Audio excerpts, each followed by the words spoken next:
ನಮಸ್ಕಾರ. ಕನ್ನಡ ಒನ್ ನ್ಯೂಸ್ಗೆ ಸ್ವಾಗತ. ನಾನು ನಿಮ್ಮ ಭಾಗ್ಯನಾರಾಯಣ ಬೊಗ್ಗವರಪ್ಪು. ಅರ್ನಬ್ ಗೋಸ್ವಾಮಿ ಗೋಧಿ ಮೀಡಿಯಾದ ಅತ್ಯಂತ ಎತ್ತರದ ವ್ಯಕ್ತಿ, ಎಂಜಲು ಮಾಧ್ಯಮದ ನಂಬರ್ 1 ವ್ಯಕ್ತಿ. ಬಿಜೆಪಿಯ ಗುಲಾಮಗಿರಿ, ಮೋದಿಯ ಗುಲಾಮಗಿರಿ, RSS ಗುಲಾಮಗಿರಿ ಅಂತ ಆತ ಮನುವಾದಿಗಳ ಗುಲಾಮಗಿರಿಯನ್ನ ಮಾಡದ ದಿನವೇ ಇಲ್ಲ. ಆದರೆ ಈಗ ಇದ್ದಕ್ಕಿದ್ದ ಹಾಗೆ ಬಿಜೆಪಿ RSS ವಿರುದ್ಧ ಜೋರಾಗಿ ಕಿರ್ಚಾಡಿದ್ದಾನೆ, ಸಿಕ್ಕಾಪಟ್ಟೆ ಕಿರ್ಚಾಡಿದ್ದಾನೆ. ಯಾವ ಮಟ್ಟಕ್ಕೆ ಅಂದ್ರೆ ಎಚ್ಚರಿಕೆ ಕೊಟ್ಟಿದ್ದಾನೆ ನರೇಂದ್ರ ಮೋದಿ ಸರ್ಕಾರಕ್ಕೆ ಮತ್ತು RSSಗೆ. ನೇಪಾಳದಲ್ಲಿ ಏನಾಯ್ತು ನೆನಪಿರ್ಲಿ, ಬಾಂಗ್ಲಾದೇಶದಲ್ಲಿ ಏನಾಯ್ತು ನೆನಪಿರ್ಲಿ, ಹುಷಾರ್ ಅನ್ನುವ ಮಟ್ಟಕ್ಕೆ ಅರ್ನಬ್ ಗೋಸ್ವಾಮಿ ಹೋಗಿದ್ದಾನೆ.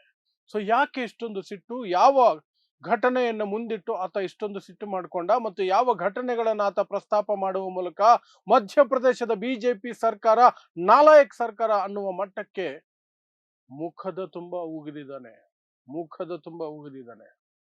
ಅದು ಒಂದು ಕಡೆ. ಆದರೆ ಇದ್ದಕ್ಕಿದ್ದ ಹಾಗೆ ಮೊನ್ನೆ ಇಂಡಿಗೋ ವಿಚಾರದಲ್ಲಿ ಬಿಜೆಪಿ ಸರ್ಕಾರವನ್ನ, ಮೋದಿ ಸರ್ಕಾರವನ್ನ ತರಾಟೆಗೆ ತೆಗೆದುಕೊಂಡ, ಈಗ ಮಧ್ಯಪ್ರದೇಶದಲ್ಲಿ ಒಂದು ಘಟನೆಯನ್ನು ಮುಂದಿಟ್ಟುಕೊಂಡು ಬಿಜೆಪಿ ವಿರುದ್ಧ ಕೆಂಡಾಮಂಡಲಾಗಿದ್ದಾನೆ ಅರ್ನಬ್ ಗೋಸ್ವಾಮಿ. ಸೊ ಇದರ ಅರ್ಥ ಏನು? ಯಾಕೆ ಅವನು ಇದ್ದಕ್ಕಿದ್ದ ಹಾಗೆ ತಿರುಗಿ ಬೀಳುತ್ತಿದ್ದಾನೆ ಬಿಜೆಪಿಗೆ, ನರೇಂದ್ರ ಮೋದಿಗೆ, RSSಗೆ?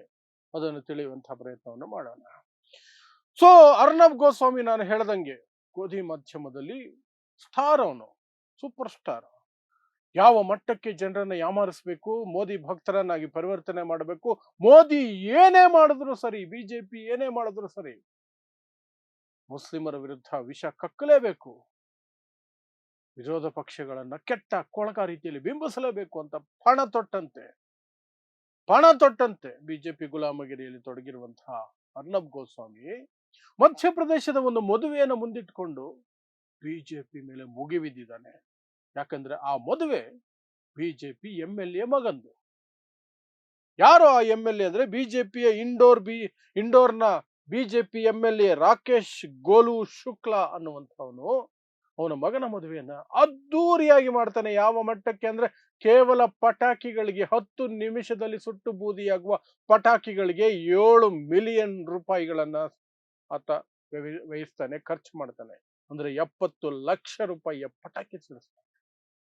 ಅದರ ಬಗ್ಗೆ ಪ್ರಶ್ನೆ ಕೇಳಿದಾಗ ಪತ್ರಕರ್ತರು, ಹೌದು ನಾನು ಮಾಡಿದ್ದೀನಿ, 70 ಲಕ್ಷದ ಪಟಾಕಿ ಹೊಡೆದಿದ್ದೀನಿ, ತಪ್ಪೇನು ಅಂತ ಮರುಪ್ರಶ್ನೆ ಕೇಳಿದ್ದಾನೆ. ಈ ವಿಚಾರವನ್ನು ಇಟ್ಕೊಂಡು ಅರ್ನಬ್ ಗೋಸ್ವಾಮಿ ಕೆಂಡಾಮಂಡಲ ಆಗಿದ್ದಾನೆ ಮತ್ತು ನರೇಂದ್ರ ಮೋದಿ ಅವರನ್ನೇ ಪ್ರಶ್ನೆ ಮಾಡಿದ್ದಾನೆ. ನರೇಂದ್ರ ಮೋದಿ ಈ ದೇಶಕ್ಕೆ ಕೊಟ್ಟ ವಾಗ್ದಾನ ಏನು? ಬಿಜೆಪಿಯವರು ಮಾಡ್ತಿರೋದೇನು? ಬಿಜೆಪಿಯವರು ಏನ್ ಮಾಡ್ತಿದ್ದಾರೆ? ಬಿಜೆಪಿಯವರು ಇತ್ತೀಚೆಗೆ ತಮ್ಮ ಸಂಪತ್ತಿನ ಪ್ರದರ್ಶನ ಮಾಡ್ತಿದ್ದಾರೆ, ಐಷಾರಾಮಿ ಜೀವನದ ಪ್ರದರ್ಶನ ಮಾಡ್ತಿದ್ದಾರೆ, ಸೆಲೆಬ್ರಿಟಿಗಳೊಂದಿಗೆ ದೊಡ್ಡ ಮಟ್ಟದಲ್ಲಿ ಬಿಲ್ಡಪ್ಗಳು ಕೊಟ್ಕೊಂಡು ಓಡಾಡ್ತಿದ್ದಾರೆ. ಇದೇನೋ ಪ್ರಾಮಿಸ್ ಮಾಡಿದ್ದು ಮೋದಿ ಅಂತ ಕೇಳೋದು ಮಟ್ಟಕ್ಕೆ ಅರ್ನಬ್ ಗೋಸ್ವಾಮಿ ಹೋಗಿದ್ದಾನೆ. ಅದರ ಜೊತೆಗೆ ಬಿಜೆಪಿಯ ಟಾಪ್ ಲೀಡರ್ಸ್ ಏನ್ ಮಾಡ್ತಿದ್ದಾರೆ, RSS ಏನ್ ಮಾಡ್ತಿದೆ, ಮೋಹನ್ ಭಾಗವತ್ ಏನ್ ಮಾಡ್ತಿದ್ದಾರೆ, ಹೊಸಬಾಳೆ ಏನ್ ಮಾಡ್ತಿದ್ದಾರೆ, ಹೀಗೆಲ್ಲ ಪ್ರಶ್ನೆ ಕೇಳಿದಾನೆ ಅರ್ನಬ್ ಗೋಸ್ವಾಮಿ. ಕೇಳಿರೋದ್ರಿ ಇದು ಪ್ರಶ್ನೆ ಅರ್ನಬ್ ಗೋಸ್ವಾಮಿ. ಅಷ್ಟು ಮಾತ್ರ ಅಲ್ಲ, ಅರ್ನಬ್ ಗೋಸ್ವಾಮಿ ಅದೇ ಮಧ್ಯಪ್ರದೇಶದ 2 ಘಟನೆಗಳನ್ನ ಉಲ್ಲೇಖ ಮಾಡ್ತಾನೆ. ಒಂದು, ಅಲ್ಲಿರುವಂತಹ ರೇವಾ ಅನ್ನುವಂತಹ ಜಿಲ್ಲೆಯಲ್ಲಿ ಗರ್ಭಿಣಿ ಮಹಿಳೆ ಆಸ್ಪತ್ರೆ ತಲುಪುವ ಮೊದಲೇನೆ 2 ಗಂಟೆ ನಡು ರಸ್ತೆಯಲ್ಲಿ ಆ ಒಂದು ಬ್ರಿಡ್ಜ್ ಮುಳುಗಿದ್ದ ಕಾರಣಕ್ಕೆ ರಸ್ತೆ ಬಂದಾಗಿ 2 ಗಂಟೆ ರಸ್ತೆಯಲ್ಲಿ ನರಳಿ ಆಂಬ್ಯುಲೆನ್ಸ್ ಇಲ್ಲದೆ ರಸ್ತೆಯಲ್ಲಿ ಜೀವ ಬಿಡ್ತಾಳೆ ಗರ್ಭಿಣಿ ಹೆಂಗಸು ಮಧ್ಯಪ್ರದೇಶದಲ್ಲಿ. ಆ ಒಂದು ಘಟನೆಯನ್ನು ಉಲ್ಲೇಖಿಸಿ ಹೇಳ್ತಾನೆ, ಇಲ್ಲಿ ಒಂದು ಆಂಬ್ಯುಲೆನ್ಸ್ ಗತಿ ಇಲ್ಲದೆ ಒಂದು ಬಡ ಮಹಿಳೆ ರಸ್ತೆಯಲ್ಲಿ ಜೀವ ಬಿಡ್ತಾಳೆ. ಇಲ್ಲಿ ಬಿಜೆಪಿ MLA ಅವನ ಮಗನ ಮದುವೆಯಲ್ಲಿ ಕೇವಲ ಪಟಾಕಿಗೆ ಮಾತ್ರ 70 ಲಕ್ಷ ವ್ಯಯಿಸ್ತಾನೆ, 70 ಲಕ್ಷ ಖರ್ಚು ಮಾಡ್ತಾನೆ ಅಂತ ಅರ್ನಬ್ ಗೋಸ್ವಾಮಿ ಒತ್ತಿ ಹೇಳ್ತಾನೆ. ಅದು ಮಾತ್ರ ಇಲ್ಲ, ಇನ್ನೊಂದು ಘಟನೆಯನ್ನು ಹೇಳ್ತಾನೆ. ಅದೇ ಮಧ್ಯಪ್ರದೇಶದಲ್ಲಿ ಸಿರಿಂಜ್ಗಳನ್ನ ಸರಿಯಾಗಿ ಚೇಂಜ್ ಮಾಡದೆ ಪುಟ್ಟ ಮಕ್ಕಳಿಗೆ 6 ಜನ ಮಕ್ಕಳಿಗೆ HIV ಬರೋ ಹಾಗೆ ಮಾಡಿದ್ದಾರೆ ಡಾಕ್ಟರ್ಗಳು. ಇಂಥ ಅವ್ಯವಸ್ಥೆ ಮಧ್ಯಪ್ರದೇಶದಲ್ಲಿದೆ. ಅದೇ ಮಧ್ಯಪ್ರದೇಶದಲ್ಲಿ ಒಬ್ಬ MLA ಮಗನಿಗೆ ಮದುವೆ ಸಂದರ್ಭದಲ್ಲಿ ಆ MLA ಬಿಜೆಪಿ MLA 70 ಲಕ್ಷ ರೂಪಾಯಿ ಪಟಾಕಿ ಸಿಡಿಸ್ತಾನೆ ಅಂತ ಅರ್ನಬ್ ಗೋಸ್ವಾಮಿ ಮತ್ತೆ ಮತ್ತೆ ಹೇಳ್ತಾನೆ. ಅದರ ಜೊತೆಗೆ ಎಚ್ಚರಿಕೆಯನ್ನ ಕೊಡ್ತಾನೆ, ವಿಪಕ್ಷ ವೀಕ್ ಇರಬಹುದು, ನಿಮ್ಮನ್ನ ಪ್ರಶ್ನೆ ಕೇಳುವಂತಹ ಶಕ್ತಿ ಇಲ್ಲದ ಬೇರೆ ಇರಬಹುದು ವಿಪಕ್ಷಕ್ಕೆ, ಆದ್ರೆ ಈ ದೇಶದ ಜನ ಕೇಳ್ತಾರ ಪ್ರಶ್ನೆ. ನೇಪಾಳದಲ್ಲಿ ನೋಡ್ಲಿಲ್ವಾ ಜೆನ್ಸಿ ಏನ್ ಮಾಡ್ತು, ಬಾಂಗ್ಲಾದೇಶದಲ್ಲಿ ನೋಡ್ಲಿಲ್ವಾ ಜೆನ್ಸಿ ಏನ್ ಮಾಡ್ತು ಅಂತ ಎಚ್ಚರಿಕೆ ಕೊಡ್ತಾನೆ. ಎಲ್ಲಿಂದ ಎಲ್ಲಿಗೆ ನೋಡಿ, ಯಾವ ಅರ್ನಬ್ ಗೋಸ್ವಾಮಿ ಇದು? ಬಿಜೆಪಿಯವರ ದಂಗಾಗೋಗಿರ್ತಾರೆ, ನರೇಂದ್ರ ಮೋದಿ ದಂಗಾಗೋಗಿರ್ತಾರೆ, ಅಮಿತ್ ಶಾ ದಂಗಾಗೋಗಿರ್ತಾರೆ, RSS ಕಂಗಾಲಾಗಿರುತ್ತೆ, ವಾಟ್ ಹ್ಯಾಪನ್ ಟು ಹಿಮ್ ಅಂತ. ಹಾಗಾದ್ರೆ ವಾಟ್ ಹ್ಯಾಪನ್ ಟು ಹಿಮ್, ಏನಾಗಿರ್ಬೋದು ಅರ್ನಬ್ ಗೋಸ್ವಾಮಿಗೆ? ಇದ್ದಕ್ಕಿದ್ದ ಹಾಗೆ ಬಿಜೆಪಿ, RSS, ಮೋಹನ್ ಭಾಗವತ್, ಹೊಸಬಾಳೆ, ಮೋದಿ ಎಲ್ಲರ ಹೆಸರು ತಗೊಂಡು ಬೈತಿದ್ದಾನೆ. ಏನಾಗಿರಬಹುದು? ಸಾಧ್ಯತೆಗಳು ಕೆಲವಿದಾವೆ. ಏನು, ಅವನಿಗೇನೋ ಅವರು ಒಪ್ಕೊಂಡಿದ್ದನ್ನ ನೆರವೇರಿಸಿರಲ್ಲ. ಒಂದು, ಅವನಿಗೆ ಬರಬೇಕಾದ ಅಡ್ವರ್ಟೈಸ್ಮೆಂಟ್ಗಳು ಅವನ ಚಾನಲ್ಗೆ ಬರದೇ ಇದ್ದಿರಬಹುದು ಸಾಕಷ್ಟು, ಹಾಗಾಗಿ ಹಣಕಾಸಿನ ವಿಚಾರದಲ್ಲಿ ಅವನಿಗೆ ಪೆಟ್ಟು ಬಿದ್ದಿರಬಹುದು. ಇತ್ತೀಚಿನ ದಿನಗಳಲ್ಲಿ ಅವನು ಬಿಜೆಪಿ ಗುಲಾಮ ಅಂತ ಬ್ರ್ಯಾಂಡ್ ಆಗಿದ್ದಾನೆ, TRP ಸಂಪೂರ್ಣ ಕುಸಿದು ಹೋಗಿದೆ, ಅದರಿಂದ ಚೇತರಿಸಿಕೊಳ್ಳುವಂತಹ ಪ್ರಯತ್ನ ಇರಬಹುದು. ಅಥವಾ ದಿನ ಬೆಳಗಾದ್ರೆ ನಾನು ವಿಪಕ್ಷಗಳನ್ನೇ ಬೈತಿದ್ರೆ ಚೆನ್ನಾಗಿರಲ್ಲ, ಆಗಾಗ ಇವರನ್ನು ಬೈದ್ರೆ ಜನ ನನ್ನನ್ನ ಹೆಚ್ಚು ನಂಬ್ತಾರೆ ಅನ್ನೋದಕ್ಕೆ ಒಂದು ನಾಟಕದ ಭಾಗವಾಗಿ ಇದು ಮಾಡ್ತಿರ್ಬೋದು. ಅಥವಾ ಮಧ್ಯಪ್ರದೇಶದ ಆ MLA ವಿರುದ್ಧ ಏನೋ ಕಾರಣಕ್ಕೆ ಈತನಿಗೆ ಸಿಟ್ಟಿರಬಹುದು, ಆದ್ರೆ ಅಷ್ಟಕ್ಕೆ ಇವನು ಇಡೀ ಬಿಜೆಪಿಯನ್ನ RSS ಅನ್ನ ಅಟ್ಯಾಕ್ ಮಾಡ್ತಾನೆ ಅಂದ್ರೆ ಸಮಥಿಂಗ್ ರಾಂಗ್. ನಾನು ಊಹೆ ಮಾಡಿದ್ದನ್ನು ಮೀರಿ ಬೇರೆ ಏನೋ ಇರಬಹುದು. ಇತ್ತೀಚೆಗೆ ಆತ ಇದೇ ರೀತಿ ವರ್ತಿಸಿದ್ದು ಇಂಡಿಗೋ ಏರೋಪ್ಲೇನ್ಗಳು ಕ್ಯಾನ್ಸಲ್ ಆಗ್ತಾ ಇದ್ದಂತಹ ಸಂದರ್ಭದಲ್ಲಿ. ಆ ಗೊಂದಲದ ನಡುವೆ ಇವನು ಕೆಂಡಮಂಡಲ ಆಗಿ ಕಿರ್ಚಾಡ್ತಾನೆ, ಏನ್ ನಡೀತಿದೆ ಈ ದೇಶದಲ್ಲಿ.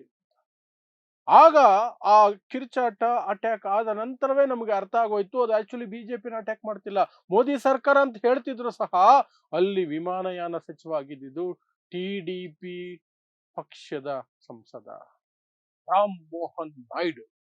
ಆ ಮೂಲಕ TDPಯನ್ನ ಅಟ್ಯಾಕ್ ಮಾಡ್ತಿದ್ದ, ಚಂದ್ರಬಾಬು ನಾಯ್ಡುನ ಅಟ್ಯಾಕ್ ಮಾಡ್ತಿದ್ದ, ಮತ್ತು ಅವನ ಉದ್ದೇಶ ವಿಮಾನಯಾನ ಸಚಿವಾಲಯದಂತಹ ಆ ಒಂದು ಸ್ಥಾನವನ್ನ, ಅಷ್ಟು ಸೀರಿಯಸ್ ಮತ್ತು ಇಂಪಾರ್ಟೆಂಟ್ ಒಂದು ಮಂತ್ರಿಗಿರಿಯನ್ನ TDPಯಿಂದ ಕಿತ್ಕೊಂಡು ಬಿಜೆಪಿಯಲ್ಲಿ ಯಾರಿಗಾದ್ರೂ ಕೊಡಿಸೋದಕ್ಕೆ ಅವನ ಪ್ಲಾನಿಂಗ್ ಇರಬಹುದು ಅಂತ ಅನ್ನಿಸ್ತು.